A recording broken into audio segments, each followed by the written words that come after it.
Hello friends, how are you? Welcome to Indira civil services with Anuj Patel. हम लोग UPPCS 2020 के संदर्भ में पॉइंटर को, घटना चक्र का जो पॉइंटर है, इसको point two point quick revision के संदर्भ में देख रहे थे और इसमें हमने एशियन हिस्ट्री कंप्लीट कर ली है। आज हम अगले पार्ट में शुरू कर रहे हैं मध्यकालीन भारत, जहाँ से स्टार्ट करते हैं और देखते हैं। इसको मैंने मध्यकालीन भारत को मैंने पार्ट 4 में डिवाइड किया है, क्योंकि एशियंट हिस्ट्री और मध्यकालीन, एशियंट और मेडिवल हिस्ट्री जो है एक ही पॉइंटर में थी, इसलिए मैंने इसे पार्ट 4 में डिवाइड किया है। तो चलते हैं, आगे बात करते हैं। ये मध्यकालीन भारत है, ठीक है। और इससे पहले ये पॉइंटर है आपका, जो देखेंगे आप, प्राचीन एवं मध्यकालीन भारत के संदर्भ में था। हम लोग इसके कंप्लीट कर चुके हैं। आज अभी हम शुरुआत कर रहे हैं मध्यकालीन भारत या मध्यकालीन जो मेडिवल हिस्ट्री है, पार्ट 4 है। और आगे शुरुआत करें मध्यकालीन भारतीय इतिहास के संदर्भ में देखते हैं। पहला क्वेश्चन, भारत पर मुस्लिम आक्रमण से शुरुआत करें तो पैगंबर हजरत मोहम्मद का जन्म हुआ था 500 ईसा में और मोहम्मद साहब की मृत्यु हुई थी 632 ईसा पूर्व में, ईसा में कह सकते हैं, ईसा पूर्व में, ईसा में। और मक्का सऊदी अरब में स्थित है। हिंद भारत का जनता के संदर्भ में हिंदू शब्द का प्रथम बार प्रयोग अरबों ने किया था। हिंद भारत की जनता के संदर्भ में हिंदू शब्द का प्रथम बार प्रयोग अरबों ने किया हुआ था। हम आगे बात करें, भारत पर पहला मुस्लिम आक्रमण हुआ था 711 ईस्वी में। हम आगे बात करें, मोहम्मद बिन कासिम द्वारा सिंध पर विजय 712 ईस्वी में या 712 ईसा में दी, जो विजय प्राप्त हुई थी मोहम्मद बिन कासिम द्वारा सिंध की विजय, ठीक है। तो कासिम सिंध पर आए तो उन्होंने 712 ईसा में क्या हुआ, विजय प्राप्त की। भारत पर पहला मुस्लिम आक्रमण बोला जाएगा तो 711 में। और हिंद, जिसे भारत बोलते थे, भारत की जनता के संदर्भ में हिंदू शब्द का प्रथम बार प्रयोग अरबों ने किया था। मक्का सऊदी अरब में है। हम आगे बात करें अगर, तो देखेंगे कि भारत में प्रथम मुस्लिम आक्रमणकारी अगर देखा जाएगा, ठीक है, भारत में देखा जाएगा मोहम्मद बिन कासिम द्वारा सिंध पर विजय की प्राप्ति कहेंगे तो 7 से 12 में, लेकिन भारत में प्रथम मुस्लिम आक्रमणकारी मोहम्मद बिन कासिम ही था, यही। और भारत पर सर्वप्रथम मुस्लिम आक्रमणकारी अरब थे, ठीक है, अरब लोग थे प्रथम मुस्लिम आक्रमणकारी। गजनी राजवंश का संस्थापक अलतुर्गीन था, ठीक है। गजनी राजवंश का संस्थापक कौन था? अलतुर्गीन। और चंदेल शासक महमूद गजनवी से पराजित नहीं हुआ तो विद्याधर पराजित नहीं हुए थे चंदेल शासकों में। हम आगे बात करें कथन, तो महमूद गजनी ने भारत पर 17 बार आक्रमण किया। ये सही कथन है कि गजनी साहब ने भारत पर 17 बार आक्रमण किया और भारत में स्थायी मुस्लिम सत्ता की स्थापना करना चाहता था। वो सिर्फ भारत में लूट के उद्देश्य से बार बार आक्रमण करता था। तो ये भारत में स्थायी सत्ता नहीं, बल्कि लूट से, यहाँ की जो रिचनेस थी, इस संपदा को लूटने के उद्देश्य से वो बार बार भारत पर आक्रमण करता था। इसलिए आर कथन गलत है, ठीक है, आर कथन गलत है। मोहम्मद जो गजनवी था, उसका दरबारी इतिहासकार कहोगे तो उद्वी थे। और शाहनामा का लेखक फिरदौसी महमूद गजनवी के दरबार से थे। शाहनामा का लेखक फिरदौसी किससे संबंधित थे? महमूद गजनवी के दरबार से संबंधित थे। महमूद गजनी के साथ भारत आने वाला प्रसिद्ध इतिहासकार अलबरूनी थे, ठीक है। महमूद गजनी के साथ भारत आने वाला प्रसिद्ध इतिहासकार अलबरूनी को माना गया है और मुस्लिम विद्वान अलबरूनी था। अलबरूनी भारत आया था तो 11वीं शताब्दी में अलबरूनी भारत आया था। अब हम देखेंगे अलबरूनी 11वीं शताब्दी में भारत आया हुआ था। अलबरूनी के संबंध में सत्यकथन की बात है, यह एक धर्मनिरपेक्ष लेखक नहीं था। उसका ग्रंथ उस समय के जीवंत भारत से प्रभावित था। वह संस्कृत का विद्वान था, वह त्रिकोणमिति का विशेषज्ञ था। अलबरूनी के संबंध में कहोगे तो अलबरूनी 11वीं शताब्दी में आया था। मोहम्मद गजनी के साथ भारत आने वाला प्रसिद्ध इतिहासकार विद्वान अलबरूनी था और 11वीं शताब्दी में आया था। और जिनके बारे में अगर कहा जाए, ये धर्मनिरपेक्ष लेखक नहीं थे अलबरूनी, ठीक है। इनके अंदर मतलब धर्म पहले स्थान पे था। दूसरा, ग्रंथ उस समय के जीवंत उनका ग्रंथ उस समय भारत के जीवंत से प्रभावित था। भारत की जो भी दिनचर्या, जो उस समय की लाइफ स्टाइल थी, जो भारतीय समाज में प्रचलित थी, उससे प्रभावित था। वह संस्कृत का भी विद्वान था, वह त्रिकोणमिति का भी विशेषज्ञ था। आगे हम बात करेंगे अगर तो देखेंगे कि पुराणों का अध्ययन करने वाला प्रथम मुसलमान अल-बरूनी था। ठीक है, पुराणों का अगर अध्ययन बात करेंगे तो अल-बरूनी साहब ने क्या हुआ, पहले पुराणों का अध्ययन किया। सबसे पहले एक तरफ संस्कृत मुद्रालय के चांदी के साथ सिक्के निर्गत किए तो महमूद गजनवी ने किए थे। एक तरफ क्या थे, संस्कृत मुद्रालेख किए थे, चांदी के सिक्के जारी किए महमूद गजनवी ने। हम आगे चर्चा करें अगर तो मध्य एशिया का शासक जिसने 1192 में उत्तर भारत को जीता था, तो उत्तर भारत को 1192 में शिहाबुद्दीन मोहम्मद गोरी ने जीता था। ये 1192 का युद्ध है जो कौन सा, पृथ्वीराज चौहान को हराया था इसमें ठीक। और आगे बात करें अगर मोहम्मद गोरी को सर्वप्रथम प्रचारित किया तो भीमद्युति अथवा मूलराजा द्वितीय ने, भीमद्युति भी नाम था इनका, अथवा मूलराज द्वितीय ने। ठीक है, ये मोहम्मद गोरी को इन्होंने पराजित किया। मोहम्मद गोरी ने जयचंद को पराजित किया था, तो जयचंद वो चंदावर के युद्ध 1194 ईस्वी में। इस युद्ध में मुस्लिम शक्ति की स्थापना हुई। तो तराइन के द्वितीय युद्ध में क्या हुआ था, तराइन का द्वितीय युद्ध हुआ था, यहाँ मुस्लिम शक्ति की स्थापना हुई थी। और इसमें देखा होगा आपने कि इस युद्ध में जो पृथ्वीराज चौहान थे वो हार गए थे मोहम्मद गोरी से, क्योंकि जयचंद ने क्या हुआ था, जयचंद ने सहायता नहीं की थी। आगे हम बात करेंगे भारत पर आक्रमण करने वाले व्यक्तियों के सही क्रम की बात करेंगे तो महमूद गजनवी, मोहम्मद गोरी, चंगेज खां, तैमूर, ये सब क्या थे, भारत पर आक्रमण करने वाले व्यक्तियों का सही क्रम है कि सबसे पहले अगर भारत पर आक्रमण किया तो महमूद गजनवी ने, फिर गोरी ने किया, फिर चंगेज खां किए, फिर तैमूर किए। आगे हम बात करें तो मुस्लिम शासक जिसने सिक्कों पर देवी लक्ष्मी की आकृति बनी थी वो मोहम्मद गोरी के शासनकाल में जो उनके सिक्के जारी किए गए थे वो देवी लक्ष्मी की उस पर आकृति बनी थी। भारत में मोहम्मद गोरी ने प्रथम अख्ता जो प्रदान किया था, प्रथम अख्ता प्रदान किया था तो कुतुबुद्दीन ऐबक को प्रदान किया था। मोहम्मद गोरी जिसने बंगाल बिहार पर विजय प्राप्त की थी, ठीक है, मोहम्मद गोरी जिसने बंगाल बिहार पर विजय प्राप्त की थी, बख्तियार खिलजी के का दास था ये। ठीक है, बख्तियार खिलजी का दास मोहम्मद गोरी जिसने बंगाल बिहार पर विजय प्राप्त की थी था। ठीक है, ये बख्तियार खिलजी दो नाम था इनका, ये दास था। आगे हम बात करेंगे दिल्ली सल्तनत के बारे में, या दिल्ली सल्तनत जिसमें गुलाम वंश से स्टार्ट करते हैं, गुलाम वंश से स्टार्ट करते हैं। तो देखते हैं गुलाम वंश का संस्थापक कौन था, कुतुबुद्दीन ऐबक था। आगे हम बात करेंगे तो दिल्ली सल्तनत का सुल्तान जो लाख बख्श के नाम से जाना जाता है, कुतुबुद्दीन ऐबक था। दिल्ली सल्तनत का सुल्तान जो लाख बख्श के नाम से जाना जाता है, इसे हम क्या कहते हैं, कुतुबुद्दीन ऐबक। और हम बात करें कुतुबुद्दीन ऐबक द्वारा बनवाया गया 2.5 दिन का झोपड़ा एक मस्जिद है, ठीक, और प्रसिद्ध कुतुब मीनार के निर्माण में योगदान दिया था तो कुतुबुद्दीन ऐबक, इल्तुतमिश, फिरोज शाह तुगलक ने। आगे हम बात करें कुतुबुद्दीन ऐबक की राजधानी लाहौर थी। सुल्तान कुतुबुद्दीन ऐबक की मृत्यु थी चौगान की कीड़ा के दौरान अश्व से गिरने के पश्चात हुए थे। दिल्ली को सल्तनत की राजधानी के रूप में स्थापित किया है तो इल्तुतमिश ने किया है। दिल्ली को सल्तनत की राजधानी के रूप में स्थापित किया है तो इल्तुतमिश ने स्थापित किया था दिल्ली को सल्तनत की राजधानी के रूप में। हम आगे बात करें अगर दिल्ली का प्रथम सुल्तान जिसने नियमित सिक्के जारी किए थे, दिल्ली को अपने साम्राज्य की राजधानी इल्तुतमिश ने घोषित किया था। दिल्ली का वह प्रथम सुल्तान जिसने नियमित सिक्के जारी किए और दिल्ली को अपना साम्राज्य की राजधानी घोषित किया तो इल्तुतमिश ने। दिल्ली का प्रथम मुस्लिम शासक,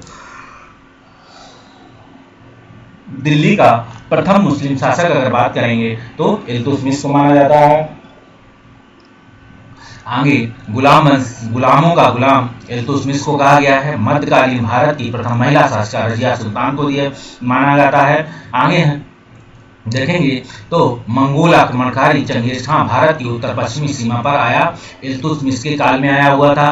ठीक है, और देखोगे तो ये इल्तुतमिश के मंगोल प्रथम बार सिंधु के तट पर देखे गए तो सिंधु के तट पर इल्तुतमिश के शासनकाल में, और चंगेज खां का मूल नाम था तेमुचिन था इसका मूल नाम। इल्तुतमिश ने बिहार में अपना प्रथम सूबेदार नियुक्त किया। मलिक जानी को इसने जो है बिहार का अपना प्रथम सूबेदार नियुक्त किया था। और रजिया बेगम को सत्ताच्युत करने में हाथ तुर्कों का था। और दिल्ली का सुल्तान बलबन का पूरा नाम गयासुद्दीन बलबन था। आगे हम बात करें अगर तो दिल्ली की वह सुल्तान जिसके विषय में कहा गया है कि रक्त और लौह की नीति अपनाई है तो बलबन ने अपनाई थी। आगे हम बात करें अगर बलबन ने अपने शासनकाल को शक्तिशाली बनाया और सारी सत्ता अपने हाथ में केंद्रित कर ली। ठीक है, केंद्रीय सत्ता की बात थी, बिल्कुल सही बात है। आगे हम बात करें वह उत्तर पश्चिमी सीमा को मंगोल आक्रमण से सुरक्षित करना चाहता था। दोनों कथन सही हैं, लेकिन दोनों कथन एक दूसरे से व्याख्या नहीं कर रहे हैं। ठीक,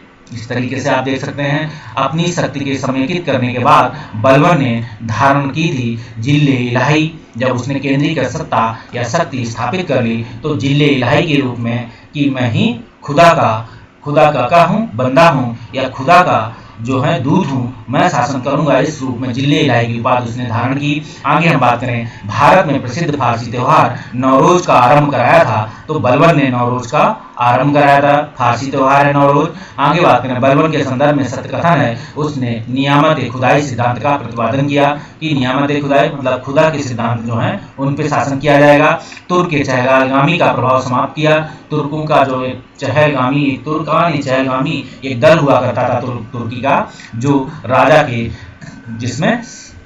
जिसे कहते हैं राजा के शयन कक्ष तक का तुर्कान चहलगामी का प्रभाव होता था वहां तक। तो इसने इसको काफी हद तक, हालांकि मतलब शयन कक्ष से बाहर मतलब दरबार में जाना होता था, यहाँ तक कि ये लोग अपनी नीतियों से जो है शयन कक्ष तक भी प्रभाव पहुंचाते थे। उसने बंगाल के विद्रोह का दमन किया और नसरुद्दीन महमूद ने उसे उलूग खां की उपाधि दी थी। ठीक है, नसरुद्दीन महमूद ने उसे उलूग खां, आप उलूग खां के बारे में बात करेंगे, उलूग खां किसकी उपाधि थी तो बलबन की उपाधि थी। नसरुद्दीन शाह ने इन्हें बलबन को दी थी। और गढ़ मुक्तेसर की मस्जिद की दीवारों पर अपने शिलालेख में स्वयं को खलीफा का सहायक कहा है तो खलीफा का सहायक बलबन को कहा है। गढ़ मुक्तेसर की मस्जिद की दीवारों पर, ठीक है, जो मस्जिद बनी थी अपने शिलालेख में स्वयं को खलीफा का सहायक बताया है तो बलबन ने कहा है अपने गढ़ मुक्तेसर की मस्जिद की उस पर शिलालेख हैं, दीवारों पर उसने उद्धृत करवाया, लिखवाया हुआ है।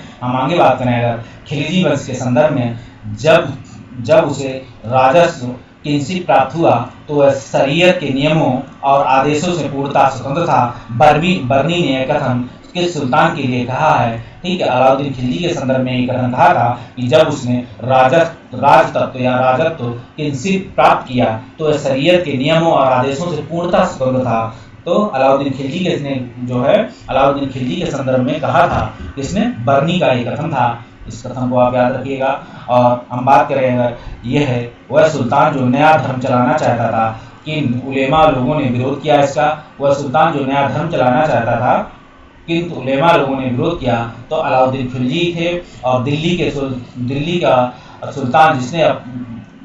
सुल्तान जिसने सिकंदर सानी की उपाधि धारण की तो सिकंदर खानी की बात करोगे, सिकंदर सानी अलाउद्दीन खिलजी के रूप में जाने जाते हैं। अलाउद्दीन खिलजी का प्रसिद्ध सेनापति जिसकी मंगोलों के विरुद्ध क्या थी, लड़ते हुए मृत्यु हुई तो जफर खां के संदर्भ में देखेंगे कि अलाउद्दीन खिलजी का प्रसिद्ध सेनापति जिसकी मंगोलों के विरुद्ध लड़ते हुए मृत्यु हो गई थी तो ये आप देखेंगे तो उसका नाम जफर खां था। हम आगे बात करें अगर तो रानी पद्मिनी का नाम अलाउद्दीन खिलजी के चित्तौड़ विजय से जोड़ा जाता है। ठीक है, रानी पद्मिनी जो राजा रतन सिंह की पत्नी थी, रानी पद्मिनी, आपने अभी इस पे मूवी आई थी, आप इसको देख सकते हैं। और आगे बात करें अलाउद्दीन की दक्षिणी अभियान धन प्राप्ति का अभियान था। ठीक है, यह दक्षिणी राज्यों के कब्जे पर दक्षिणी राज्यों को कब्जे में करना चाहता था। ठीक है, पहला कथन सही है कि दक्षिणी अभियान से धन प्राप्ति का था, लेकिन शुरुआत में क्या था कि यह राज्यों पर क्या था, कब्जा नहीं करना चाहता था। लेकिन धीरे धीरे फिर बाद में नीतियां बदलती गईं। अलाउद्दीन खिलजी के आक्रमण के समय देवगिरी का शासक रामचंद्र देव था और सुल्तान जिसके शासनकाल में खालिसा भूमि अधिक पैमाने पर विकसित की गई। खालिसा भूम होती थी या खालसा भूम, ये अलाउद्दीन खिलजी के शासनकाल में हुई। और वह सुल्तान जिसके बारे में कहा जाता है कि अपनी भूमि कर को उत्पादन का 50% तक कर दिया था, वह सुल्तान जिसके बारे में कहा जाता है कि उसने भूमि कर को उत्पादन का 50% तक कर दिया था, तो भूमि कर उत्पादन का 50% तो अलाउद्दीन खिलजी ने किया था। अलाउद्दीन खिलजी के संबंध में सही कथन है कि उसने कृष्ट जमीनी के पैमाइश के बाद जमीन की माल गुजारी वसूल की। देखेंगे अलाउद्दीन खिलजी के संबंध में सही कथन है तो उसने कृष्ट जमीन की जो है क्या की है, कृष्ट जमीनों की पैमाइश के बाद जमीन की मालगुजारी वसूल की थी। उसने प्रांतों के गवर्नरों के अधिकारों को समाप्त कर दिया। उसने प्रांतों के गवर्नरों के अधिकारों को क्या किया, उसने प्रांतों के गवर्नरों के अधिकारों को समाप्त किया हुआ था। तो आप देखेंगे कि प्रांतों के जो गवर्नर थे उनके अधिकार कैसे समाप्त किए अलाउद्दीन खिलजी ने। उसने कृष्ट जमीन की पैमाइश के बाद जमीन की मालगुजारी वसूल की, तो जमीनों की पैमाइश की कराई अलाउद्दीन खिलजी ने। फिर गवर्नरों के अधिकारों को समाप्त किया। आप इन पॉइंट को याद रखें। अलाउद्दीन खिलजी ने दिल्ली में मूल्य नियंत्रण प्रणाली लागू किया, सही बात है, ठीक है। वह दिल्ली में अपने राजभवन के निर्माण में लगे हुए कारीगरों को कम वेतन देना चाहता था, ये कथन गलत है, ठीक है, क्योंकि आर सही है और वो ये कथन सही है, आर गलत है, क्योंकि भवन जो वेतन होता था उसे कारीगरों को वही वेतन दिया था। वह सुल्तान जिसने बाजार सुधार की बात की है, तो बाजार सुधार में अलाउद्दीन खिलजी ने काम किया हुआ है। मूल नियंत्रण पद्धति अलाउद्दीन खिलजी का नाम आएगा। बाजार नियंत्रण प्रथा लागू की तो अलाउद्दीन खिलजी का नाम आएगा। मध्यकालीन शासक जिसने सार्वजनिक वितरण प्रणाली प्रारंभ की तो अलाउद्दीन खिलजी ने प्रारंभ की। मध्यकालीन शासक था जिसने सार्वजनिक वितरण प्रणाली जो PWS की बात है अलाउद्दीन खिलजी ने प्रारंभ की थी। आगे हम बात करें अगर तो देखेंगे घड़ी अथवा ग्रह कर लगने वाला वह दिल्ली का प्रथम सुल्तान था, अलाउद्दीन खिलजी था, ठीक है। घड़ी अथवा ग्रह कर लगाने वाला दिल्ली का प्रथम सुल्तान अलाउद्दीन खिलजी था। एक घड़ी कर होता था, एक ग्रह कर होता था। घड़ी कर जिस पे जानवर चलते थे, ग्रह कर जिसमें रहने वाला है तो अलाउद्दीन खिलजी। 1306 ईस्वी के बाद अलाउद्दीन खिलजी के समय दिल्ली का सुल्तान तथा मंगोलों के बीच की सीमा कहाँ थी, तो आप देखेंगे अलाउद्दीन खिलजी के समय दिल्ली के सुल्तान तथा मंगोलों के बीच की सीमा सिंध नदी हुआ करती थी, क्योंकि मंगोल अलाउद्दीन खिलजी के समय इल्तुतमिश के समय कहाँ तक आए थे, सिंधु नदी तक ही आए थे। आपको अभी क्वेश्चन एक आया हुआ था। तुगलक वंश की स्थापना की बात करें तो अलाउद्दीन खिलजी का वह सेनाध्यक्ष जो तुगलक वंश का प्रथम सुल्तान था तो गाजी मलिक के संदर्भ में है। जो तुगलक वंश का प्रथम सुल्तान बना गाजी मलिक है और सबसे अधिक समय तक देश में राज्य किया तो तुगलक वंश के सुल्तानों ने किया था। यही तुगलक वंश है जिसने सबसे अधिक समय तक क्या किया, देश में राज्य किया है। आगे बात करें दिल्ली सल्तनत का सर्वाधिक विद्वान शासक जो खगोल शास्त्र, गणित और कौन आयुर्विज्ञान सहित अनेक विद्याओं में माहिर था तो मोहम्मद बिन तुगलक था। आप देखोगे मोहम्मद बिन तुगलक का नाम आता है जो खगोल शास्त्र, गणित और आयुर्विज्ञान जैसी अनेक विद्याओं का क्या था, माहिर था। आगे हम बात करें दीवान अमीर कोही एक नया विभाग जिसे सुल्तान द्वारा शुरू किया गया था वह है मोहम्मद बिन तुगलक। दीवान ए अमीर कोही का नाम आएगा तो मोहम्मद बिन तुगलक का नाम जोड़ोगे, ठीक है। दीवाने और आगे बात करें तो दिल्ली का वह सुल्तान जिसने एक पृथक कृषक विभाग की स्थापना की थी तो मोहम्मद बिन तुगलक का नाम आएगा। दिल्ली का वह सुल्तान जिसने एक पृथक कृषि विभाग तो क्या पृथक कृषि विभाग की स्थापना मोहम्मद बिन तुगलक का नाम, ठीक। मोहम्मद बिन तुगलक अपनी राजधानी दिल्ली से दौलताबाद ले गया जिसमें भारत में सर्वप्रथम सांकेतिक मुद्रा की प्रचलन किया गया है तो इसी के कारण इसकी बहुत खिंचाई हुई। दूसरा राजधानी परिवर्तन, सांकेतिक मुद्रा के संदर्भ में मोहम्मद बिन तुगलक का जो भी आलोचना है इन्हीं दो संदर्भों में बाद में आलोचना होती है। तो मोहम्मद बिन तुगलक ने सांकेतिक मुद्रा का प्रचलन किया था तो मोहम्मद बिन तुगलक ने एक नया स्वर्ण सिक्का जारी किया था जो इब्न बतूता द्वारा क्या किया गया, दीनार कहलाया गया। और क्योंकि मोहम्मद बिन तुगलक क्या हुआ, पश्चिमी एशियाई एवं उत्तरी अफ्रीकी देशों के साथ व्यापार में वृद्धि के लिए स्वर्ण सिक्कों का टोकन मुद्रा जारी करना चाहता था। ये कथन गलत है। टोकन मुद्रा तो सांकेतिक मुद्रा थी, ना कि इस मुद्रा के संदर्भ में बात है, व्यापार के संदर्भ में नहीं था। आगे हम बात करें व्यापार के लिए, तो उन्होंने यही लेन देन की भाषा की बात में, जो प्रचलन की भाषा में उन्होंने सांकेतिक मुद्रा चलवाई थी।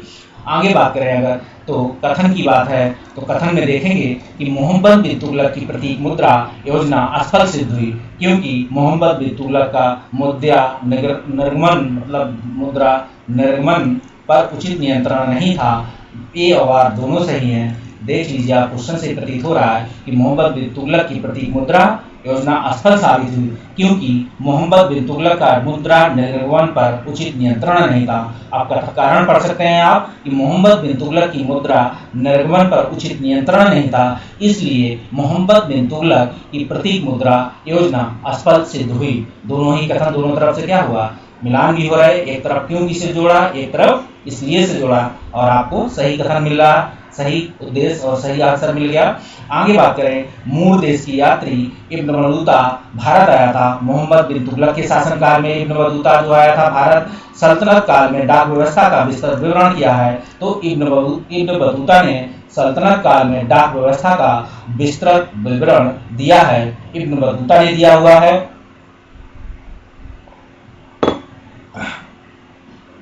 ठीक है, सल्तनत काल में डाक व्यवस्था की बात का इब्न बतूता ने, मूर देश का यात्री इब्न बतूता, ठीक है, मूर का मतलब मोरक्को, मूर देश का यात्री इब्न बतूता मोहम्मद बिन तुगलक के शासनकाल में आया था। सल्तनत काल में डाक व्यवस्था का विस्तृत विवरण इब्न बतूता ने दिया है।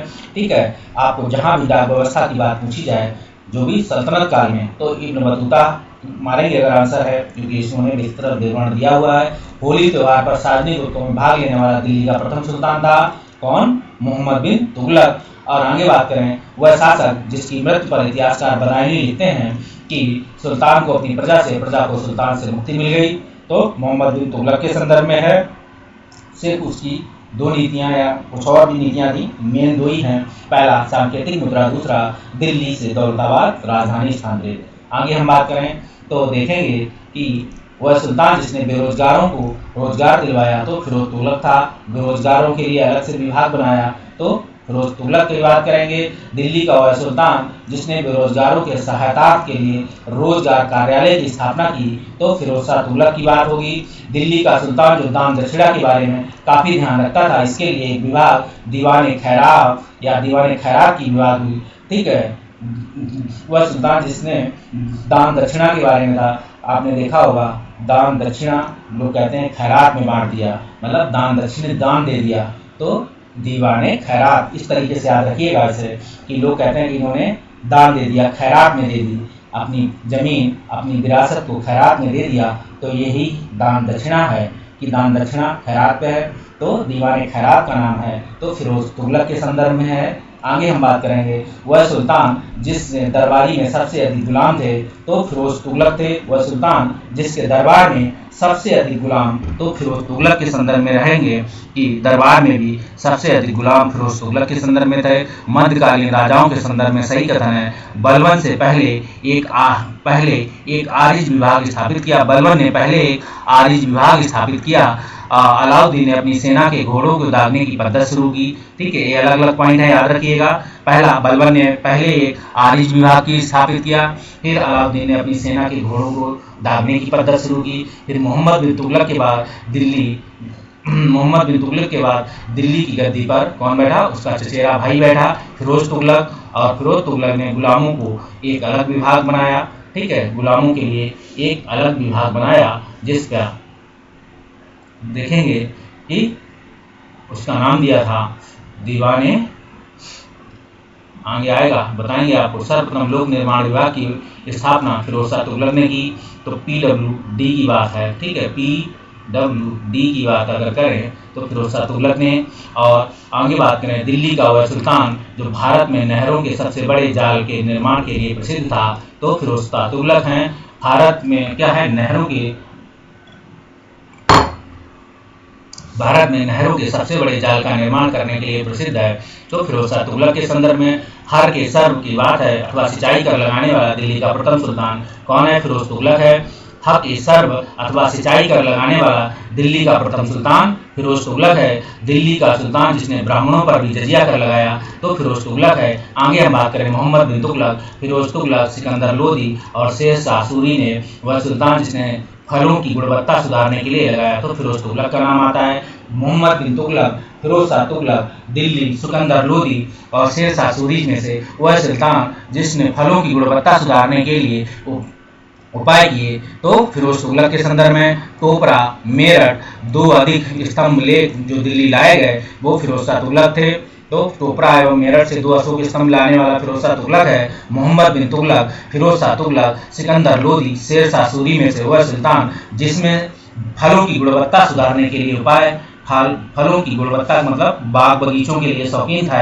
इनको फिरोज शाह तुगलक के काल में बहुत सारे बाग स्थापित किए गए थे, इसीलिए फलों की गुणवत्ता के सुधार में बात होगी तो फिरोज शाह तुगलक ने किया था। ठीक है, ब्राह्मणों पर जजिया कर फिरोज शाह तुगलक ने लगाया। हा के सर की अथवा सिंचाई कर था दिल्ली का प्रथम सुल्तान जिसने लगाया तो फिरोज शाह तुगलक की बात करेंगे। हम आगे बात करेंगे अगर हम नहरों के सबसे बड़े जाल के रूप में आप देखेंगे तो फिरोज शाह तुगलक के संदर्भ में आगे बात करेंगे तो दिल्ली का वह सुल्तान जिसने इस उद्देश्य से एक अनुवाद विभाग की स्थापना की, उसने दोनों संप्रदायों के लोगों को एक दूसरे के विचारों को क्या बेहतर समझ हो सके।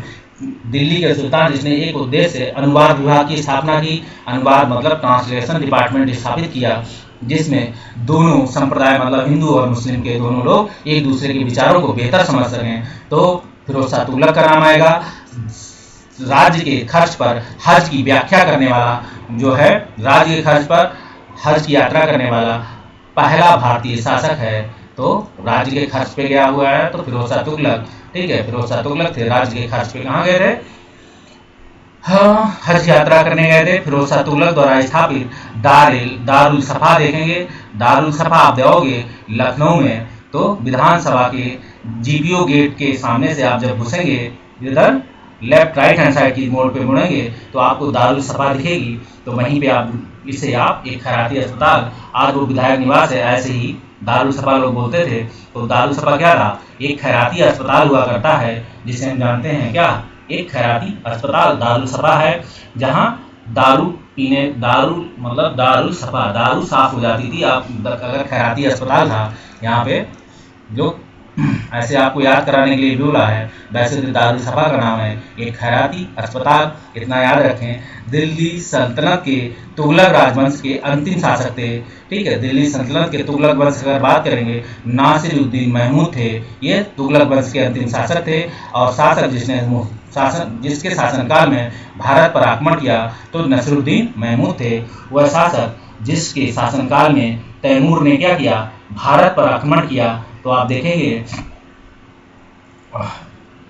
तैमूर ने नसरुद्दीन के शासनकाल में आक्रमण किया, इल्तुतमिश के शासनकाल में आक्रमण किया था और तैमूर के समय वो नासिरुद्दीन महमूद के समय भी किया है। तैमूर ने भारत पर आक्रमण 1398 ईस्वी में किया हुआ है और तैमूर के आक्रमण के बाद भारत में राज्य स्थापित हुआ है तो सैयद वंश आया। ठीक है, तैमूर के आक्रमण के बाद सैयद वंश आ गया। आगे बात वंश करें अगर लोदी वंश की तो खिलजी, तुगलक, सैयद लोदी शासकों में थे। अफगान शासक लोदी शासक थे।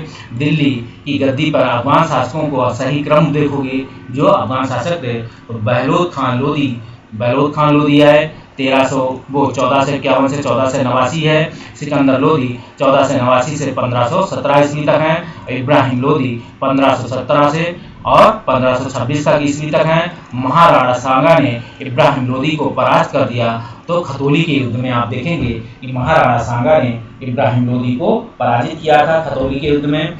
ठीक है, बहलोल लोदी आप उसका दिल्ली क्रम में अगर देखेंगे अफगान शासकों में तो बहलोल लोदी, सिकंदर लोदी और इब्राहिम लोदी, इसको आप याद रख सकते हैं BS और आई याद रखते हैं, BSI याद रखें या BSE याद रखें। ठीक है, BSI आपको ज़्यादा जल्दी याद होगी तो BSI जो है बहलोल खान लोदी, सिकंदर लोदी और इब्राहिम लोदी। और आगे देखें तो महाराणा BSI ये आपको याद कराने के क्रम में है। महाराणा सांगा ने इब्राहिम लोदी को परास्त किया था तो महाराणा सांगा ने इब्राहिम लोदी को खतौली के युद्ध में प्राप्त किया, वो पराजित किया था। आगे बात करें मध्य युगीन सुल्तान जिसने आगरा शहर की नींव डालने उसे सल्तनत की राजधानी बनाने का श्रेय दिया जाता है तो सिकंदर लोदी को दिया जाता है। आगे बात करें गुल रुखी उपनाम से अपनी कविताओं की रचना सिकंदर लोदी करता था। अन्य के ऊपर कर समाप्त करने के लिए जाना जाता है तो सिकंदर लोदी। दिल्ली पर शासन करने वाले शासक वंश का सही क्रम है तो गुलाम वंश, ठीक है, और खिलजी वंश, तुगलक वंश और सैयद वंश, लोदी वंश। तो इसका फार्मूला है गुल खिले तुम से, मतलब गुल खिले, आगे आप मिला लीजिए, गुलाम खिल और तुगलक वंश और सैयद वंश और लोदी वंश। ठीक, आप इसे आप जी, हमें तो ऐसे ही याद है, तो आप देख लीजिए जी के टी, ठीक है, यस और एल, जी के टी एस एल आए, आप इसे याद रखें या फिर फार्मूला है इसका आप देख लें और बना लें अपने हिसाब से। तो बलबर, इल्तुतमिश, कुतुबुद्दीन ऐबक और इब्राहिम लोदी में से वह शासक जो गुलाम वंश का नहीं था तो इब्राहिम लोदी कौन था? इब्राहिम लोदी गुलाम वंश का शासक नहीं था। हम आगे बात करें अगर तो विजयनगर साम्राज्य की तरफ बढ़ते हैं। दक्षिण भारत अभियान, तो मध्यकालीन विजयनगर राज्य की स्थापना की बात हरिहर और भूखा ने की थी। वो अपनी मधुरा विजय कृति में अपने पति के विजय के अभियानों का वर्णन किसने किया था? किसके अभिनेत्री ने किया था? तो गंगा देवी ने किया था। ये मधुरा विजय के संदर्भ में विजयनगर का वह पहला शासक जिसने बहमनियों को से गोवा छीना था तो हरिहर जो है द्वितीय ने जो है गोवा छीना था। विजयनगर का वह पहला शासक जिसने बहमनियों से गोवा छीना था तो हरिहर जो विजयनगर साम्राज्य की स्थापना हरिहर और भूखा ने की थी।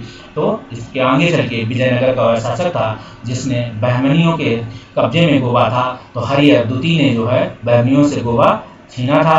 आगे बात करें अगर हम सही कथन के संदर्भ में तो आप देखेंगे कि सही कथन है नरसिंह सालूब ने संगम वंश का अंत किया और उसने राज सिंहासन छीनकर सालूब वंश की स्थापना की। ठीक है, नरसिंह सालूब ने संगम वंश का अंत किया, नरसिंह सालूब नाम आएगा।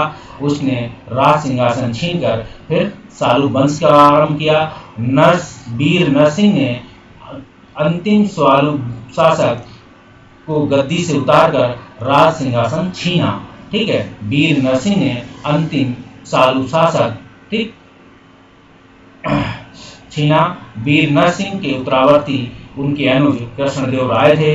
ठीक है, और कृष्णदेव राय के उत्तरावर्ती और उनके अर्ध भाई अच्युत देव राय थे। दोनों ही कथन सही हैं, पहला दूसरा तीसरा। ठीक है, आप सारे कथन सही हैं।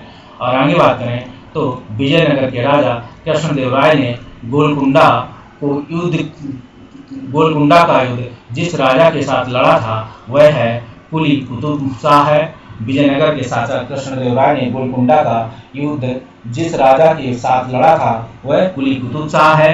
ठीक है, विजयनगर का राजा था कृष्णदेव राय ने गोलकुंडा का युद्ध जिस राजा के साथ लड़ा था वह कुली कुतुब शाह है। हम आगे बात करें अगर तो कृष्णदेव राय के दरबार में अष्टदिग्गज थे, 8 तेलुगु कवि थे। कृष्णदेव राय के दरबार में अष्टदिग्गज 8 तेलुगु कवि हैं। कृष्णदेव राय, राजेंद्र चोल, हरिहर और बुक्का में से वह है जिसने आंध्र भोज भी कहा जाता है वह कृष्णदेव राय था। कृष्णदेव राय, राजेंद्र चोल और हरिहर एवं बुक्का में से वह है जिसने आंध्र भोज भी कहा जाता है। तो आंध्र भोज कृष्णदेव राय के संदर्भ में बात की जाती है। आगे बात करें प्रसिद्ध विजयनगर शासक कृष्णदेव राय के अधीन स्वर्ण युग माना जाता है, तेलुगु का साहित्य माना जाता है। प्रसिद्ध विजयनगर शासक कृष्णदेव राय के अधीन स्वर्ण युग तेलुगु साहित्य को माना जाता है। कृष्णदेव राय ने स्थापना नागलापुर की राजधानी की थी। आप देखेंगे कृष्णदेव राय ने स्थापना की थी नागलपुर नगर की। याद रखिएगा क्वेश्चन कि कृष्णदेव राय ने किस नगर की स्थापना की थी? तो नागलपुर नगर की स्थापना की थी। प्रसिद्ध विजयनगर साम्राज्य कृष्णदेव राय के अधीन स्वर्ण युग माना जाता है तेलुगु साहित्य का। ठीक है, प्रसिद्ध विजयनगर शासक कृष्णदेव राय के अधीन स्वर्ण युग तेलुगु साहित्य को माना गया है। और आंध्र भोज भी कहा जाता है, तो कृष्ण राय को आंध्र भोज कहा जाता है। और कृष्णदेव राय के दरबार में अष्टदिग्गज 8 तेलुगु कवि थे। विजयनगर का प्रसिद्ध हजारा मंदिर निर्मित है। कृष्णदेव के शासनकाल में स्थापित हुआ था। विजयनगर का प्रसिद्ध हजारा मंदिर निर्मित हुआ था। तो कृष्णदेव राय के शासनकाल में अब्दुल रज्जाक विजयनगर आया था। कृष्णदेव राय के शासनकाल में, ठीक है, अगर बात करें अब्दुल रज्जाक विजयनगर आया था। देवराय, ठीक है, द्वितीय के राजकाल में आया था। विजयनगर का प्रसिद्ध हजारा मंदिर कृष्णदेव राय के शासनकाल में निर्मित हुआ। अब्दुल रज्जाक जो है देवराय द्वितीय के राज्यकाल में आया हुआ था। निकोलो कोंटी इटली का एक यात्री था जिसने देवराय प्रथम के समय विजयनगर साम्राज्य की स्थापना की थी। इटली का एक प्रसिद्ध यात्री जिसने क्या किया, देवराय प्रथम के शासनकाल में क्या किया, प्रसिद्ध यात्री था जो निकोलो कोंटी इटली का यात्री था जिसने देवराय प्रथम के समय में क्या किया, विजयनगर साम्राज्य की यात्रा की थी। हम आगे बात करें, वैदिक ग्रंथों के भाष्यकार सायण को आश्रय प्राप्त था। तो वैदिक जो भाष्यकार सायण थे इनको आश्रय प्राप्त था। विजयनगर के राजाओं का आश्रय था। वैदिक ग्रंथों के भाष्यकार सायण को अंतिम आश्रय प्राप्त था। तो विजयनगर राजाओं को क्या प्राप्त था, विजयनगर राजाओं का इन्हें प्राप्त था, आश्रय प्राप्त था। वैदिक ग्रंथों के भाष्यकार सायण को आश्रय विजयनगर राजाओं का क्या प्राप्त था, आश्रय प्राप्त था। हम आगे बात करें, 1565 ईस्वी में प्रसिद्ध युद्ध हुआ था, तालीकोटा का युद्ध है, ठीक है। 1565 ईस्वी में प्रसिद्ध युद्ध हुआ था, इसे हम तालीकोटा का युद्ध कहते हैं। तालीकोटा का युद्ध लड़ा गया था विजयनगर और बाजीपुर, विजयनगर और बीजापुर के बीच, ठीक है। अहमदनगर गोलकोंडा की संयुक्त सेनाओं के बीच है। तालीकोटा के नगर में आप देखोगे तो 1565 ईस्वी में हुआ था। तो उसमें विजयनगर, बीजापुर, अहमदनगर, गोलकुंडा ये संयुक्त सेनाएं एक साथ थीं। तो विजयनगर, बीजापुर और अहमदनगर, गोलकुंडा। जब राजा वोडियार ने मैसूर राज्य की स्थापना की तब विजयनगर साम्राज्य का शासक वेंकट द्वितीय के नाम से जाना जाता है। जब राजा वोडियार ने मैसूर राज्य की स्थापना की, एक राजा थे वोडियार ने मैसूर राज्य की स्थापना की थी, तब विजयनगर का साम्राज्य का शासक वेंकट द्वितीय था। और विजयनगर साम्राज्य की वित्तीय व्यवस्था की प्रमुख विशेषता भू राजस्व थी। विजयनगर के शासक कृष्णदेव की कराधान व्यवस्था में संबंधित नहीं था। तो कथन देखेंगे आप, भारत की गुणवत्ता के आधार पर भू राजस्व की दर नियत होती थी। भारत की जो भूमि की गुणवत्ता के आधार पर भू राजस्व की दर नियत होती थी। आगे हम बात करें, कारखाना के निजी स्वामी एक औद्योगिक कर देते थे, ये भी बात देखेंगे आप, ठीक है। विजयनगर के शासक कृष्णदेव के कराधान व्यवस्था से संबंधित सही कथन है। तो भूमि की गुणवत्ता के आधार पर भू राजस्व की दर नियत होती थी। कारखानों के निजी स्वामी एक औद्योगिक कर देते थे। कारखानों के एक निजी स्वामी एक औद्योगिक कर देते थे। विजयनगर के शासक कृष्णदेव राय की क्या थी, कृष्णदेव की कराधान व्यवस्था से संबंधित सही कथन बात करें तो भूमि की गुणवत्ता के आधार पर भू राजस्व की दर नियत होती थी। भूमि की गुणवत्ता के आधार पर भू राजस्व की दर नियत होती थी। और कराधान के निजी स्वामी एक औद्योगिक कर देते थे। कराधान के एक निजी स्वामी एक औद्योगिक कर देते थे, ठीक। कारखानों के निजी स्वामी एक औद्योगिक कर देते थे। आगे बात करें हम तो देखें, वह स्थान जहाँ खंडैर विजयनगर की राजधानी का प्रतिनिधित्व करते हैं तो हम्पी है। विजयनगर का शासक जिसने चीन की सम्राट के पास अपना राजदूत भेजा तो बुक्का प्रथम का नाम आएगा। विजयनगर के शासक जिसने चीन के सम्राट के पास अपना राजदूत भेजा तो बुक्का प्रथम ने भेजा। प्रसिद्ध विजयराय विट्ठल मंदिर के 56 स्तंभ संगीत में स्वर निकालते हैं अवस्थित है तो हम्पी में अवस्थित है। हम आगे बात करें अगर तो दिल्ली सल्तनत और प्रशासन के संदर्भ में इतिहासकार बर्नी ने दिल्ली के सुल्तानों के अधीन भारत के शासन को वास्तव में इस्लामी नहीं माना, क्योंकि अधिकतर आबादी इस्लाम का अनुसरण नहीं करती थी। सल्तनत काल के अधिकांश अमीर कौन थे, अधिकांश अमीर एवं सुल्तान थे तो तुर्क वर्ण के थे। सल्तनत काल के अधिकांश अमीर और सुल्तान तुर्क वर्ग थे। और आगे बात करें दीवाने बंदगान तो दीवाने बंदगान कौन थे, रोसा तुगलक के समय था। दीवाने मुक्त खराज अलाउद्दीन खिलजी थे। दीवाने पोही जो थे, पोही सेना विभाग था तो इसे मोहम्मद बिन तुगलक हैं। और दीवाने अर्ज बलबन के समय हुआ था ठीक है। तो दीवाने मुक्त खराज अलाउद्दीन खिलजी हैं, जो राजस्व विभाग हुआ करता था, मुक्त खराज। दीवाने अमीर कोही की बात होगी तो दीवाने अमीर कोही मोहम्मद बिन तुगलक की बात है, जो कृषि विभाग है। दीवाने कोही कृषि विभाग है। और दीवाने खैरात फिरोज शाह तुगलक है, तो दान विभाग था। दीवाने रियासत अलाउद्दीन के समय बाजार नियंत्रण प्रणाली थी। बाजार दीवाने रियासत के संदर्भ में अलाउद्दीन खिलजी का नाम आएगा। दीवाने अर्ज बलबन का है। दीवाने कोही कौन है? कृषि विभाग है। दीवाने कोही मोहम्मद बिन तुगलक का है। दीवाने मुक्त राजस्व है, अलाउद्दीन खिलजी का है। और दीवाने खैरात है, दान विभाग है, फिरोज तुगलक का है। दीवाने रियासत अलाउद्दीन खिलजी बाजार नियंत्रण विभाग था। हम आगे बात करें दीवाने अर्ज। दीवाने अर्ज किससे किया है? तो सेना विभाग थे, सेना। और दीवाने रिसालत दीवाने रिसालत धार्मिक मुद्दों से संबंधित था।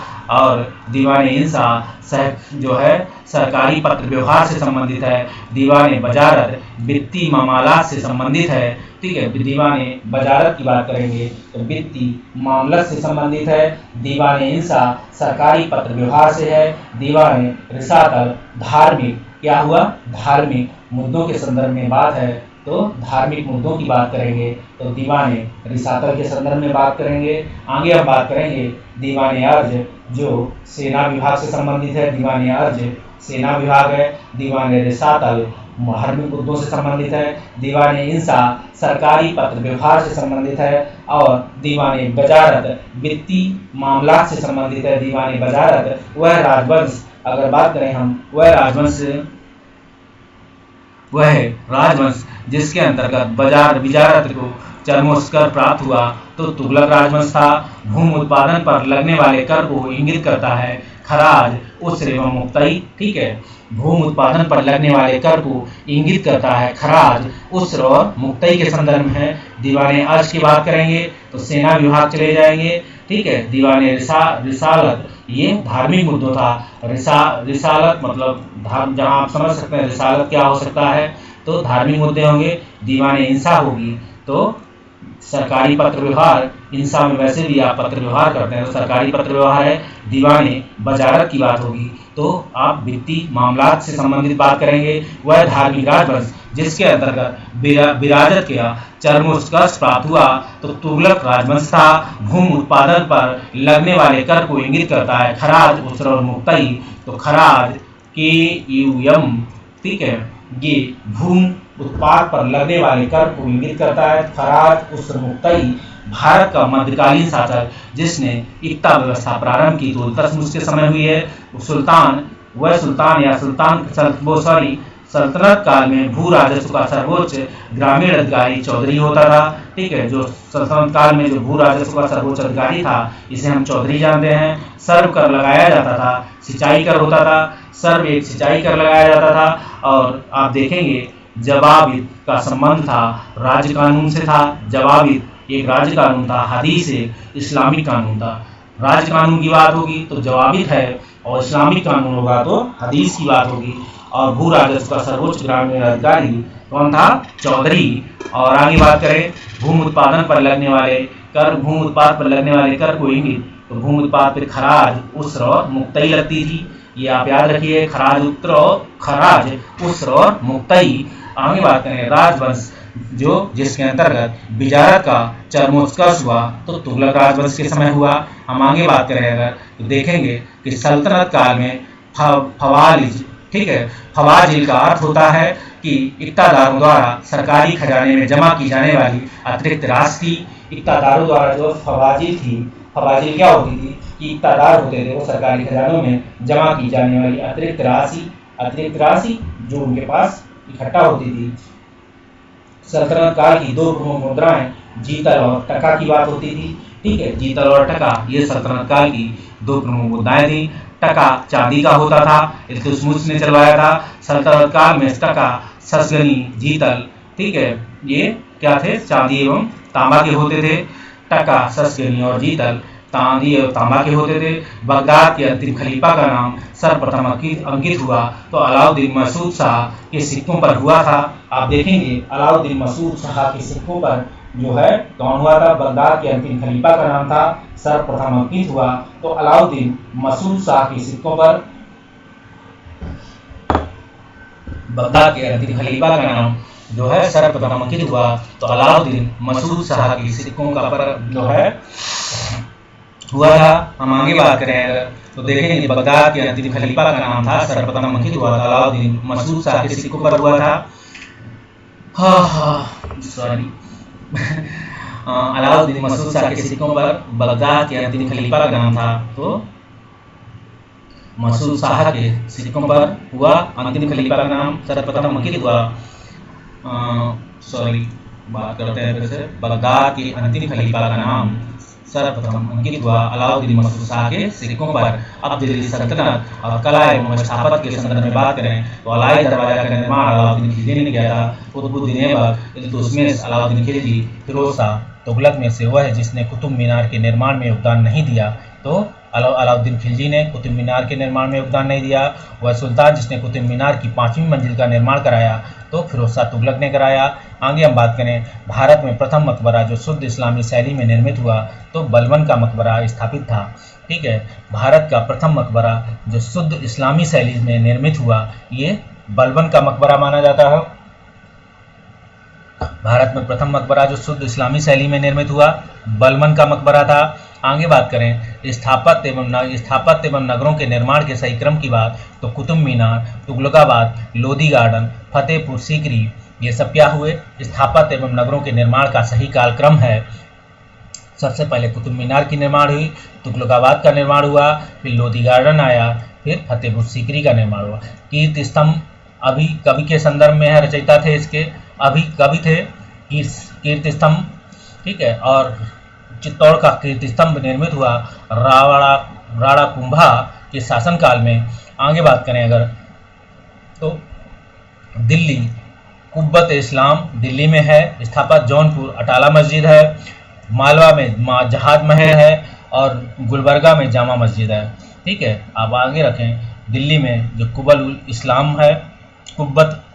कुब्बत अल इस्लाम जो दिल्ली में स्थापित है, जौनपुर में अटाला मस्जिद है और मालवा में जाज महल है, गुलबर्गा में जामा मस्जिद है। आगे हम बात करें तो वास्तु शैली की बात, संबद्ध राजवंश है तो मेहराब की निचली सतह पर कमल कली खिलजी के संबंध में झालर, मेहराब की निचली सतह पर कमल कली की झालर खिलजी है।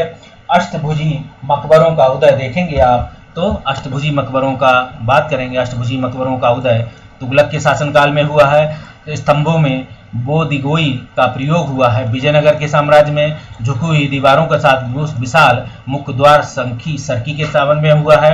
आप देखेंगे कि झुकी हुई दीवारों के साथ विशाल मुख्य द्वार सरकी देखेंगे आपको। सरकी में वास्तुशैली के और वास्तुशैलियाँ हैं और संबंध राजवंश है तो मेहराब की निचली सतह पर कमल कली। ठीक है, मेहराब की निचली सतह एक मेहराब है तो उसमें निचली सतह पर अगर कमल कली दिखेगी कि झालर दिखेगी अगर तो खिलजी राजवंश से संबंधित है। अष्टभुजी मकबरा तुगलक के शासनकाल में है। और बात करें स्तंभों में बोदिगोई, ठीक है, स्तंभों में बोदिगोई का प्रयोग विजयनगर में हुआ है तो बोदिगोई ये आप टर्मिनोलॉजी याद रखिएगा। ठीक है, ये टर्मिनोलॉजी आप याद रखेंगे। अष्टभुजी मकबरा, निचली सतह पर कमल कली की बात है। और आगे बात करें झुकी हुई दीवारों के साथ विशाल मुख्य द्वार तो सरकी साम्राज्य के अंतर्गत ये दिखेंगे। झुकी हुई दीवारें के साथ विशाल मुख्य द्वार आपको दिखाई पड़ेगा तो सरकी राजवंश के दिखेगा और वो दिगोई विजयनगर में दिखेगा। आगे बात करें अगर हम तो देखते हैं तो दिल्ली सल्तनत की साहित्य के संदर्भ में तो किताबुल हिंद की रचना अलबरूनी ने की थी। तूतिए हिंद की रचना, तूतिए हिंद या अमीर खुसरो का जन्म बोलते हैं, तूतिए हिंद जिन्हें अमीर खुसरो भी माना जाता है, कासगंज के पटियाली में माना हुआ है। स्वयं को हिंदुस्तान का तोता कहा अमीर खुसरो ने कहा। अमीर खुसरो ने अग्रगामी की भूमिका खड़ी बोली के विकास में निभाई है और दिल्ली के 7 सुल्तानों का शासन देखा। अमीर खुसरो, शेख नियामुद्दीन औलिया ने दोनों का नाम आता है कि दिल्ली के 7 सुल्तानों का सेवन जो सुल्तान थे, 7 सुल्तान का शासन अमीर खुसरो एवं निजामुद्दीन औलिया ने देखा। और एक चीज़ बता दें, निजामुद्दीन औलिया के शिष्य अमीर खुसरो थे। और प्रसिद्ध कवि अमीर निजामुद्दीन औलिया की मृत्यु के एक दिन बाद ही शायद अमीर खुसरो की मृत्यु हो गई थी। ठीक है, आप देख जाएंगे तो प्रसिद्ध कवि अमीर खुसरो क्या थे, दरबार में रहते थे। तो अलाउद्दीन अमीर खुसरो किसके, अलाउद्दीन खिलजी के दरबार में रहते थे अमीर खुसरो। आगे बात करें, अमीर खुसरो एक थे कवि, इतिहासकार, संगीतज्ञ थे। नव फारसी काव्य शैली सबक हिंदी अथवा हिंदुस्तान शैली के जन्मदाता आप देखेंगे तो अमीर खुसरो को माना जाता है। अमीर खुसरो मलिक मोहम्मद जायसी, कबीर तथा अब्दुल रहीम खान खाना में से वह है जिसने हिंदी खड़ी बोली का जनक माना जाता है, तो अमीर खुसरो को माना जाता है। हिंदी और फारसी दोनों भाषाओं का विद्वान अमीर खुसरो को माना जाता है। ठीक है, खड़ी बोली का जनक अमीर खुसरो के संदर्भ में, सही कथन के संदर्भ में बात करेंगे। हिंदू देवी देवताओं, मुस्लिम संतों की प्रशंसा में रचित गीतों का संग्रह किताब नौरस इब्राहिम आदिल शाह द्वारा लिखा गया है। हिंदू देवी देवताओं तथा मुस्लिम संतों की प्रशंसा में रचित गीतों का संग्रह किताब नौरस क्या है, इब्राहिम आदिल शाह द्वितीय द्वारा लिखा गया था। भारत में काव्य शैली की से जानी जाने वाली क्या है, भारत में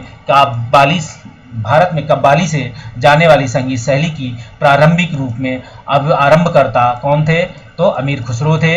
आगे बात करें, तबकात नासरी के लेखक मिनहाज उस सिराज थे। ठीक है, तबकात नासरी, तो नासरी से याद रखिए, नासरी सिराज या नासरी मिनहाज, जो भी आपको याद रख जाए तो या पूरा याद हो जाए, तबकात नासरी तो मिनहाज सुराज के नाम है लिखा हुआ।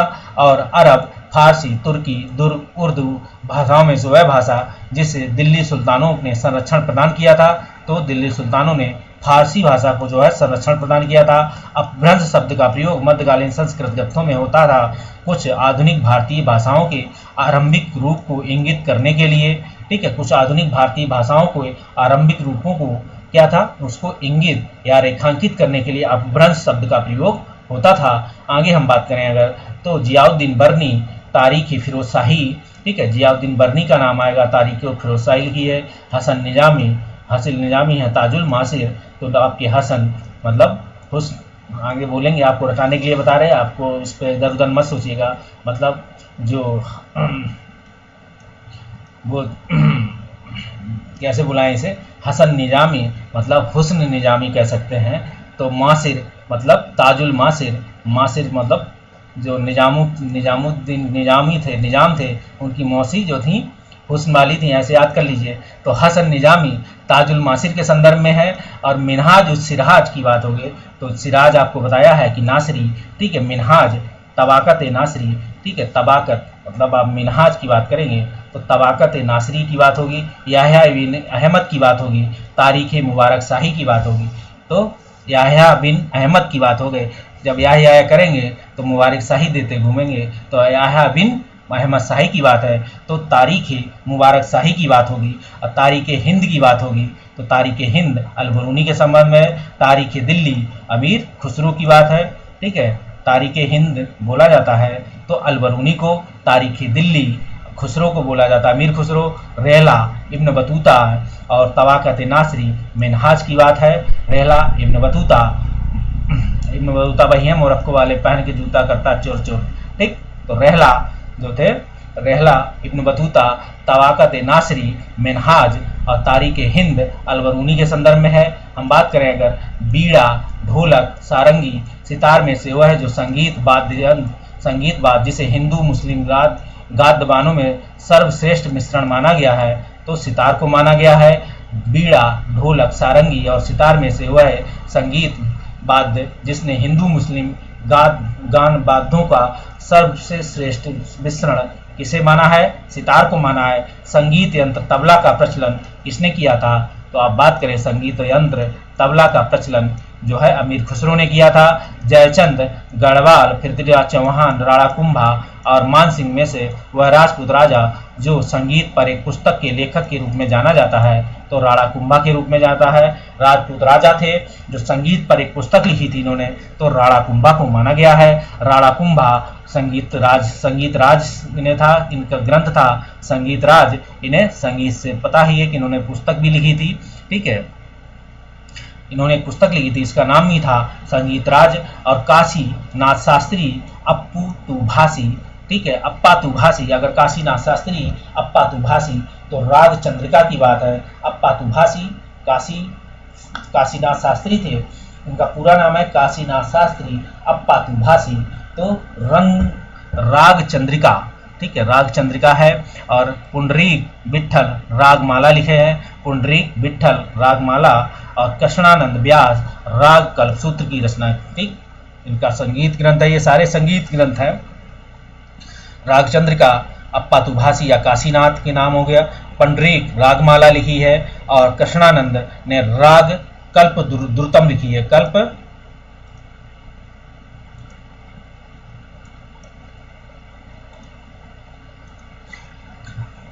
राग कल्प द्रुतम लिखी है, द्रुम लिखी है। दिल्ली का वह सुल्तान जिसने अपना संस्मरण लिखा था तो फिरोज शाह तुगलक ने लिखा था। आगे बात करें दिल्ली सल्तनत में विविध के संदर्भ में, भारत में पोलो खेलने का प्रचलन तुर्कों ने शुरू किया था। फिरोज शाह तुगलक देखेंगे तो नहर निर्माण है। बलबन ने नौरोज त्यौहार, फिरोज फारसी त्यौहार था। अलाउद्दीन ने दीवाने रियासत की बात की है, विभाग स्थापित किया था। जहांगीर ने के समय थॉमस रो आए हुए थे। यात्रियों को पधारने का सही क्रम है, मतलब आने का सही क्रम है तो अलवरूनी, इब्न बतूता, ट्रेवेनियर, मनुची, ठीक है, तो अलवरूनी आए थे, फिर इब्न बतूता आए थे, ठीक है, फिर ट्रेवेनियर आए थे, फिर मनुची आए थे। दस्तार बंदगान की बात होगी, आप देखेंगे तो दस्तार बंदगान की बात है। दस्तार बंदगान अलुहमा के संदर्भ में है। शासकों का सही क्रम है रजिया सुल्तान, अलाउद्दीन खिलजी और अकबर के संदर्भ में है। तो रजिया सुल्तान, अलाउद्दीन खिलजी और अकबर शासकों का ये सही कालक्रम है। रजिया सुल्तान आई, अलाउद्दीन खिलजी आए, फिर अकबर बैठे। आगे बात करें अगर बहादुर शाह तो गुजरात पे हुए थे, चांद बीबी बीजापुर की थी, ठीक है, और मतलब चांद बीबी नाम था इनका। और रजिया सुल्तान थे दिल्ली पे शासक किया है। बाज बहादुर मालवा पे शासक किए थे और चांद बीबी बीजापुर के शासक थी। बहादुर शाह गुजरात के थे। सही कालक्रम की घटनाओं के रूप में देखेंगे तो कुतुब मीनार का निर्माण, फिरोज शाह तुगलक की मृत्यु, पुर्तगालियों की भारत आगमन, कृष्णदेव राय का शासन। तो कुतुब मीनार का निर्माण होता है, फिरोज शाह तुगलक की मृत्यु होती है। आप बात करें अगर तो पुर्तगालियों का भारत आगमन होता है और कृष्णदेव राय का शासन शुरू होता है। आप आगे बात करें अगर, ये हमने आपको याद कराने के संदर्भ में ऐसी बात की है, लेकिन ऐसा नहीं है, ठीक है। तो कुतुब मीनार का निर्माण हुआ, इसके कुछ समय बाद फिरोज शाह तुगलक की मृत्यु होती है और पुर्तगालियों का भारत आगमन होता है। तो उसके कुछ समय बाद क्या होता है, कृष्णदेव राय का शासनकाल भी आरंभ होता है दक्षिण भारत में। आप देखेंगे कि अपने लगभग 30 वर्ष के व्यापक यात्री जीवन में उसने पूर्वी गोलार्ध का विस्तृत भूभाग की यात्रा की। उस समय उस विशाल भूभाग को देखा जिसमें आज कोई 44 देश आते हैं। कुल मिलाकर 73,000 मील की दूरी चलकर पार की, ठीक है। पूर्व आधुनिक काल का संसार का सबसे बड़ा यात्री जिसका वर्णन ऊपर अवतरण में है तो इब्न बतूता, ये मोरक्को का आपको यात्री था, ठीक है। और मोहम्मद बिन तुगलक के शासनकाल में भारत आया है। तो आप 73,000 किलोमीटर की यात्रा की, मील की बात है, दूरी चलकर आया था। उसने पूर्वी गोलार्ध को नापा है पूरा। आप एक तरीके से देख सकते हैं 44 देश आते हैं, आपको ये हिंट है पॉइंट, ठीक। पूर्वी गोलार्ध, 44 देश, 73,000 मील, ये दूरियां हैं। ये सारी क्रम की बात इब्न बतूता के संदर्भ में है। हम आगे बात करें कृष्णदेव राय की बात तो आमुक्त मालद की बात है। कृष्णदेव राय के समय जो रचनाएं हुई तो आप देखेंगे आमुक्त माल्यद की बात है, महेंद्र वर्मन की बात है, मत बिलास परसन की बात है, भोजदेव सम्रांगण सूत्रधार की बात है भोजदेव के संदर्भ में, सोमेश्वर की बात है, मानस उल्लास के संदर्भ में सोमेश्वर, सती प्रथा, बाल विवाह, जौहर प्रथा आप देखेंगे तो में से वह प्रथा जिसकी शुरुआत राजपूतों के समय हुई थी तो जौहर प्रथा की शुरुआत हुई थी। और मालधर, बसु, हेमचंद सूरी, पार्शनाथ, पार्थसारथी, सायण जैसे मध्यकालीन विद्वान लेखकों में से जो जैन धर्म का अनुयायी था हेमचंद सूरी था। मालधर, बसु, हेमचंद्र सूरी, पार्थसारथी, सायण जैसे मध्यकालीन विद्वान लेखकों में से वह जो जैन धर्म का अनुयायी था तो जैन धर्म का अनुयायी आप देखोगे तो हेमचंद्र सूरी को माना गया है। हम आगे बात करें, अगर देखेंगे कि प्लासी का युद्ध की बात करें तो प्लासी का युद्ध 1757 ईस्वी में होता है। और कलिंग का युद्ध देखेंगे 221 ईसा पूर्व में हुआ है, 261 ईसा पूर्व में सॉरी। और हल्दी घाटी का युद्ध 1576 ईसा पूर्व में होता है। और तराइन का युद्ध 1192 युद्ध में होता है। इसी युद्ध में क्या होता है, पृथ्वीराज जो है चौहान हार जाते हैं मोहम्मद गोरी से। और आगे बात करें, अकबर आईने दहसाला है। और बात करें मोहम्मद तुगलक प्रतीक मुद्रा है। और इसको एक बार फिर बता देते हैं आपको, इल्तुतमिश चहलगामी है और शेरशाह सड़क आजम है। एक बार फिर बता दें अगर, तो प्लासी का युद्ध 1757 ईस्वी में हुआ है। कलिंग का युद्ध बात करें 261 ईसा पूर्व में हुआ है। और हल्दी घाटी का युद्ध देखोगे तो 1576 ईस्वी सन में हुआ है। तराइन 1192 में हुआ था, जिसमें इनके जो भी जयचंद थे राजा, ठीक, उन्होंने इनके साथ विश्वासघात किया था पृथ्वीराज चौहान के साथ, इसलिए ऐसा हुआ था। नहीं तो उस समय भी शायद कुछ और भी स्थिति होती। आगे बात करें, ऐसा कहा गया है, ठीक। तो इसमें आप इसे सन याद कराने के लिए मैंने इतनी चीज़ें बताई हैं, आपको विजुलाइजेशन बना रहे, ठीक है। क्योंकि इसके बाद ही आप देखोगे 1194-93 में क्या होता है, चंदाबर के युद्ध में क्या होता है, मोहम्मद गोरी ने क्या किया है, उनको जयचंद को भी हरा देता है, क्योंकि वही नीति उन्होंने फिर उनके साथ अपनाई। इसके बाद बात करें तो अकबर आईने दहसाला की बात है, मोहम्मद तुगलक प्रतीक मुद्रा की बात है, इल्तुतमिश की बात चहलगानी की बात है, चहलगानी अमीर है, शेरशाह सड़क आजम की बात है। हम आगे बात करेंगे तो देखेंगे 13वीं और 14वीं शताब्दियों में भारतीय कृषक खेती नहीं करता था, तो मक्का की खेती नहीं करता था। उत्तर भारत और दक्कन के प्रांतीय राजवंश के संदर्भ में अगर बात करें तो जौनपुर नगर स्थापित किया गया था मोहम्मद बिन तुगलक की स्मृति में, ठीक है। मोहम्मद बिन तुगलक की स्मृति में स्थापित किया था, फिरोज शाह तुगलक ने स्थापित किया था जौनपुर नगर, किसकी, मोहम्मद बिन तुगलक की स्मृति में जौनपुर नगर स्थापना की गई थी, तो फिरोज शाह तुगलक द्वारा की गई थी। अगर सरकी सुल्तानों के शासनकाल में पूर्व का सिराज कहा जाता था, जौनपुर को कहा जाता था। कश्मीर का शासक जो कहा गया जाता था, क्या, कश्मीर का अकबर, ठीक, कश्मीर के शासक को जो कश्मीर का अकबर के नाम से जाना जाता था, जैन उल आबेदीन के नाम से बैठता थे, या जैनुल आबेदीन के नाम से जाने गए थे। कश्मीर के अकबर को जाना जाता था जैनुल आबेदीन। मोहम्मद बिन तुगलक हुसैन शाह सरकी अकबर में से वह शासक जिसने सर्वप्रथम जजिया कर समाप्त किया। जजिया कर कश्मीर शासक देखोगे तो जैनुल आबेदीन ने समाप्त किया था।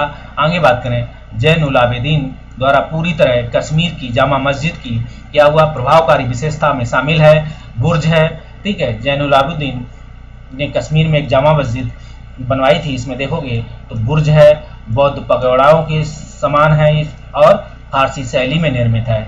बुर्ज है, बौद्ध पगोड़ाओं के समान है और फारसी शैली के संदर्भ में है जो मस्जिद बनी हुई है। आगे बात करें, मनुसुंदर सूरी, नाथा, टिल्ला भट्ट, मनुजिन विजय सूरी में से वह विद्वान जो कुंभा के दरबार में नहीं था, तो कुंभा के दरबार में मनुजिन विजय सूरी नहीं थे। आगे बात करें, मध्यकालीन भारतीय राज्य और वर्तमान क्षेत्र के संबंध में, चंबा जो हिमाचल में है, ठीक है, दुर्गर जम्मू कश्मीर को, और कुल्लू हिमाचल प्रदेश में है, तो चंबा हिमाचल, दुर्गर जम्मू को बोला जाता था। मध्यकालीन भारतीय राज्य कुल्लू हिमालय, कुल्लू मनाली वाला हिमालय है हिमाचल का।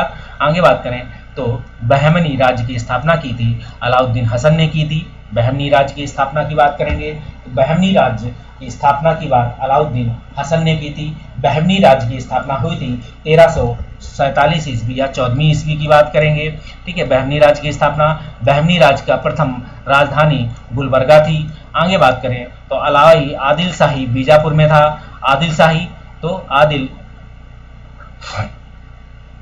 आदिल बीजापुर, कुतुब शाही तो गोलकुंडा, और निजाम शाही अहमदनगर, सरकी शाही जौनपुर। आप इसे अपने हिसाब से फार्मूले में डालें, चाहे AB याद कर लें, KG याद कर लें, ठीक है, NA याद कर लें और SJ याद कर लें, तो इस तरीके से याद कर लें। तो आदिल शाही बीजापुर की बात है, कुतुब शाही गोलकुंडा की बात है, निजाम शाही अहमदनगर की बात कहते हैं, ये इनकी राजधानी हुआ करती थी। तो आदिल शाही बीजापुर, कुतुब शाही हमने जिस क्रम में याद किया है वो हम आपको बता नहीं सकते, ठीक है।